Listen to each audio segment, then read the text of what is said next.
Hai, terima kasih. Perkenalkan nama saya Angelina Duelkis dengan NIM 23010500085.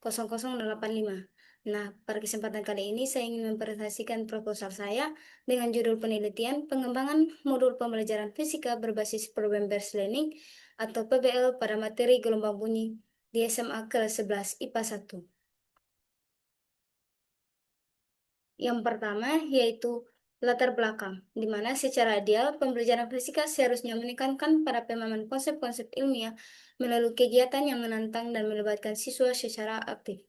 Namun hasil observasi di SMA kelas 11 IPA 1 menunjukkan bahwa pembelajaran fisika terkhususnya para materi gelombang bunyi masih kurang efektif.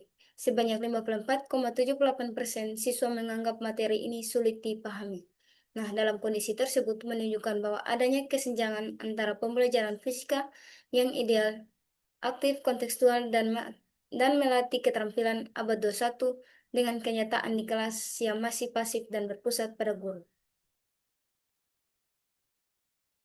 Yang kedua yaitu rumusan masalah. Rumusan masalahnya ada dua. Yang pertama, bagaimana mendesain modul pembelajaran fisika yang berbasis problem based learning pada materi gelombang bunyi.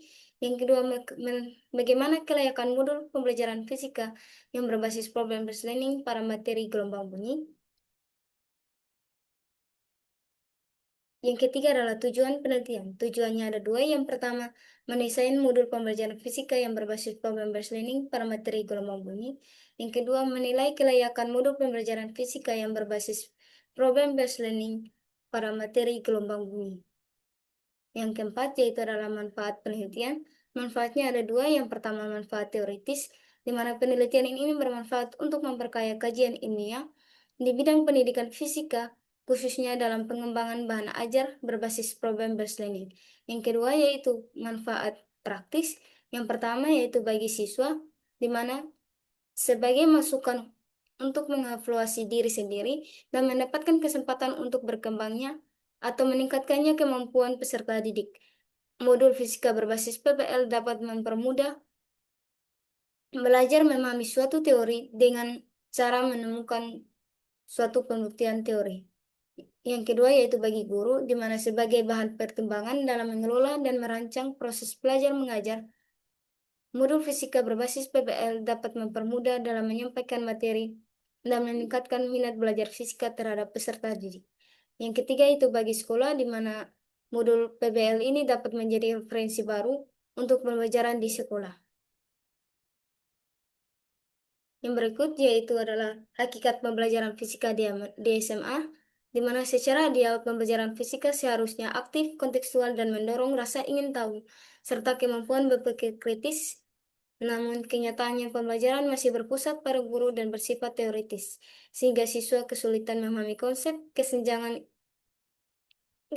ini menunjukkan perlunya inovasi bahan ajar seperti modul berbasis problem based learning atau PBL untuk membantu siswa belajar lebih aktif dan memahami konsep melalui pemecahan masalah. Yang kedua yaitu model pembelajaran problem based learning atau PBL, di mana problem based learning atau PBL adalah model pembelajaran yang menghubungkan materi dengan masalah nyata, sehingga siswa dapat berpikir kritis, meneliti, dan memecahkan masalah. PBL mendorong siswa menemukan konsep melalui investigasi seperti yang ditegaskan oleh Penane atau Ahrens. Yang ketiga adalah hasil belajar, di mana secara ideal hasil belajar fisika harus menunjukkan pemahaman konsep, kemampuan menerapkan prinsip, dan berpikir tingkat tinggi. Namun kenyataannya untuk setiap siswa masih mendapat nilai rendah karena pembelajaran kurang bervariasi dan bahan ajar tidak kontekstual, sehingga mereka hanya menghafal rumus tanpa memahami konsep. Nah, kesenjangan ini dapat dikurangi melalui penggunaan modul berbasis PBL yang mendorong pembelajaran fisika lebih aktif, kontekstual, dan bermakna. Yang berikut adalah metodologi penelitian. Yang pertama yaitu jenis penelitian.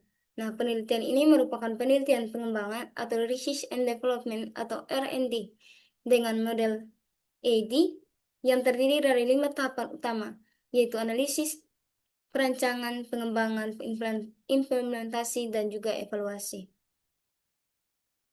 Yang kedua yaitu waktu dan tempat. dilakukan di SMA Negeri 1 Tekari dan waktunya itu dilaksanakan pada semester ganjil.